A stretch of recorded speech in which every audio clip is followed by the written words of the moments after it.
राज्य में बढ़ पीएम किसान हिताधिकारी संख्या कालिया योजन सामिल किंतु पीएम किसान और बाद योग्य हिताधिकारी जोड़ा किंतु विभाग समीक्षा पर बड़ सूचना देते मुख्यमंत्री मोहन माझी कालिया 40 लाख चाषी सामिल थिबा बेले पीएम किसान में मात्र 31 लाख अंतर्भुक्त अच्छा तेणु योग्य हिताधिकारी सामिल करने को मुख्यमंत्री निर्देश देते प्राकृतिक और जैविक कृषि प्रचार प्रसार पर बलभद्र जैविक चाष मिशन आरंभ हो खूब शीघ्र दिज्व तालीम प्रथम पर्यायर सब डिविजन स्तर में 58टी शीतल भंडार निर्माण हो चाषी आय वृद्धि समृद्ध कृषक नीति आणवे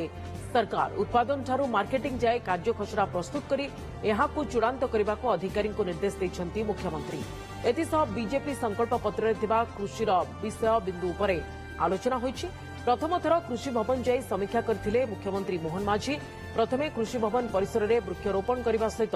भवन बुली देखिथिले कालिया योजन जो माने जो चाषी पाउछंती से माने पीएम किसान रे ता भितरे किछि पाई पारु नथिले ये जो टेक्निकल प्रॉब्लम को ताकू टेक्निकली ताकू समाधान करिकरी समस्त को पीएम किसान रे स्वतंत्र भाव में को पंजीकृत करिकि को सेतिर अंतर्भुक्त करा जिवो ये कथा निष्पत्ति हेई सारलानी ताहा प्रोसेस रे अछि परवर्ती पर्यायर ताहा मध्य केते अधिक चाषी माने सेतिर जोड़ी हेबे ता मध्य जणै दिया जिवो एवं आ गोटे कथा होची बलभद्र जैविक चाष मिशन ये जो आमर संकल्प पत्र रे अछि एथिरे प्राकृतिक तथा जैविक कृषि किभଳି भाबरे ताहार प्रचार और प्रसार हेई परिबो